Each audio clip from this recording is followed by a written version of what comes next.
अस्सलाम वालेकुम नाज़रीन, कैसे हैं आप लोग। आज जो रेसिपी मैं आपसे शेयर कर रही हूँ वो है इमली का शरबत। मैंने आधा किलो इमली ली थी। रात भर मैंने इसको भिगोकर इसके बीज निकाल दिए हैं। ये सारा गूदा बना लिया।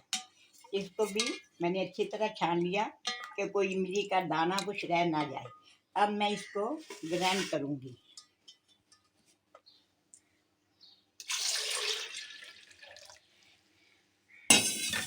इसमें 1 चम्मच ज़ीरा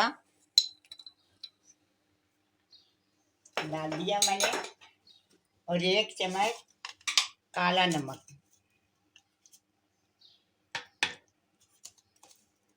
ठीक है, अब मैं इसको ग्राइंड कर रही हूँ।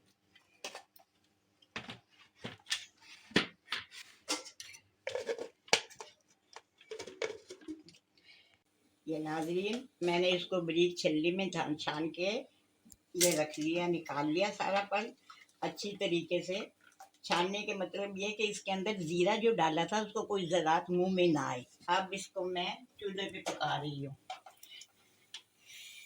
1 किलो में कम से कम 1 किलो चीनी,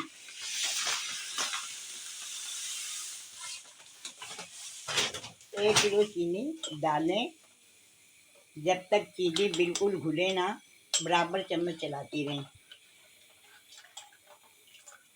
और 15 से 20 मिनट तक इसको पकने दें। लीजिए नाज़रीन, ये इमली का शरबत तैयार है। अभी गर्म है। जब ठंडा हो जाए तो किसी जार में या बोतल में भर के फ्रिज में रख लीजिए। मुझे उम्मीद है आपको मेरी रेसिपी ज़रूर पसंद आई होगी। अगली रेसिपी तक के लिए इजाज़त दीजिए। अल्लाह हाफ़िज़।